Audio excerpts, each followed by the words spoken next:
Good evening, everybody. Happy Friday. If you're on the East Coast, then it's Saturday and you're probably asleep. Well, as promised, I told you I was going to post a video. I was going to make a video of me preparing my sweet and spicy tomato jam.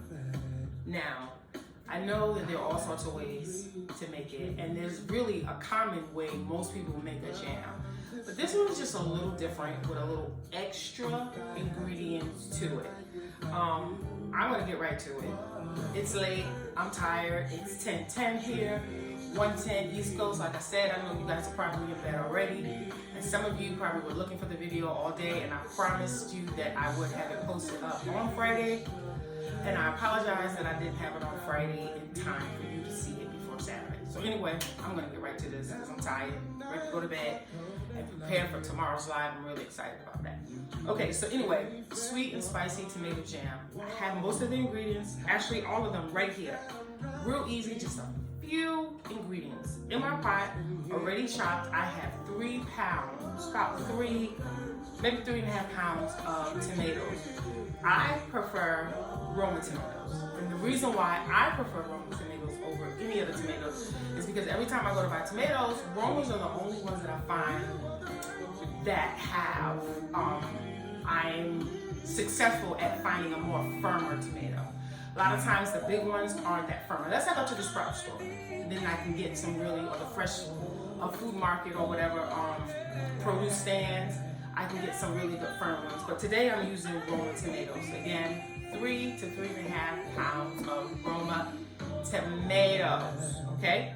I have about 1 medium onion, a half a cup of brown sugar, a cup of white granulated sugar, and I'm gonna use some kosher salt, I'm gonna use some ground cumin, and I'm gonna put some ground coriander in it. It's gonna give my tomato jam that kick that I need, give it that spicy flavor, right? We wanna like take it up a notch, right? I got a 1/4 cup of apple cider vinegar, and I'm gonna use the juice of 2 lemons, right? So let's keep going. All we're gonna do is in a pot, right? Gonna throw everything in there. Everything, real easy. 3 to 3.5 pounds of tomatoes chopped, bam. Half a medium onion, bam. Half a cup of brown sugar packed in, bam. A cup of white sugar, granulated sugar, bam. Easy, right? I'm gonna do about maybe a teaspoon of salt. And I'm using kosher salt, which is a favorite of mine because I can see it. And I just like it. Bam, kosher salt. I just use it. My preference. Again, one thing I always stress when I cook something is just all about preference. Use what makes you happy. If you don't want to use Roma tomatoes, don't use them. Oh, let me say this. The song that's being heard in the background, I don't own the rights. I don't own the rights to that song. I don't own anything as it pertains to the song. One thing I own is how it makes me feel. Okay, so I'm gonna do about a teaspoon.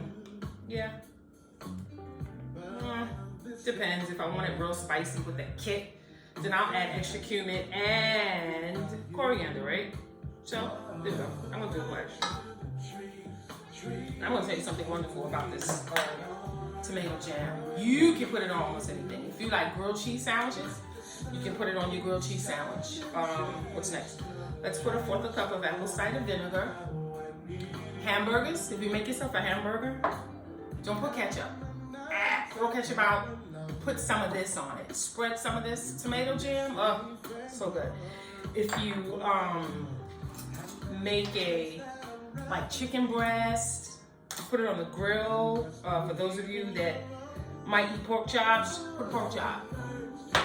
You know, put a pork chop on there. Put it on top of a pork chop after you put the pork chop on a grill it. You could, I think you could even put it on fish if you want to. Definitely anything that you put ketchup on. I mean, if you want to do like a cheese tray, you can have a cheese tray with crackers, some meat if you want. olives. You can have like a little dish with this tomato jam on it, spread it on a cracker. Some of you guys already seen, I'm going to get the juice of this lemon out. I already rolled it to bring all the juices to the surface, right? I had some rich crackers, and what I did, I don't see a lemon. I mean, see, I'm sure they're in there though. But what I did was I put my curry chicken salad that I made, which is real simple. My curry, see right there, I'll pull it out. My curry chicken salad, I put that on a cracker, and then I put the tomato jam right on top of it. And oh my goodness, that was lunch. And it was so good. I'm gonna squeeze 2 lemons. That should give me, actually 1.5. A good juicy lemon should yield about maybe 3 tablespoons of lemon juice. Let's do this. About 3 tablespoons of lemon juice. But I like to always give a little extra of almost everything. I'm not gonna do extra sugar, but you know, that little extra other half of that lemon is not gonna hurt. I don't wanna put it in the refrigerator like that. So I'm like, heck, I'm just gonna use it, right? So here we go. Almost done. And I think this might be to date the shortest video that I've ever done, really. And it's so simple. And this is something, now we're not going to, it's definitely a sweet and spicy tomato jam, but I'm not going to put it in the jars and go through that whole process. I know some people blanch the tomatoes and, you know, go through that whole process and then put it in the jars where you have to put the jars in hot water and let it seal right so that the jam lasts for a long time. I'm not gonna do that because this here, the way I'm doing it, it will last like up to 3 weeks in your refrigerator. But I'm telling you, it won't last that long in your refrigerator. Absolutely will not. You will find that it is so good. And I love things that you can put on just about anything. I love multi-purpose dishes. You know, this is like a fancy condiment. It's gonna replace ketchup.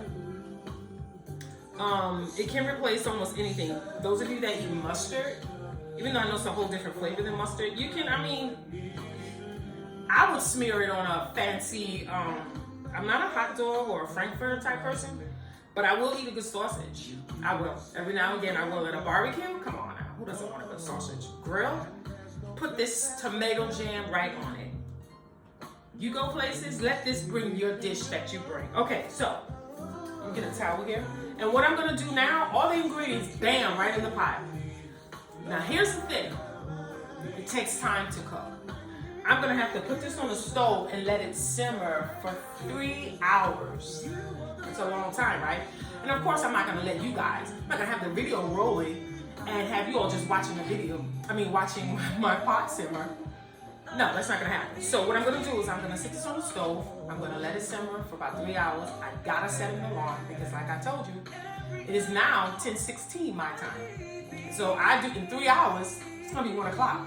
I have no desire of really being up, but I'm gonna set my alarm so that I will wake up. I'm not a deep sleeper, so when my alarm goes off, I'll be up. And I might set it for 2 hours because I want to look at it and check it and make sure it's not burning, because the last thing I want to do is burn this sugar, because then I'm gonna have to basically throw the whole dish away and start over, because when the sugar burns, it's gonna become lumpy like, and it's just like sticky, like candy, sort of hard, and it's just not gonna be right. And I want this to come out right, because I'm gonna stop the video, and what you guys can do is, after you watch this video, connected to it will be part 2, which will be the finished results of the sweet and spicy tomato jam.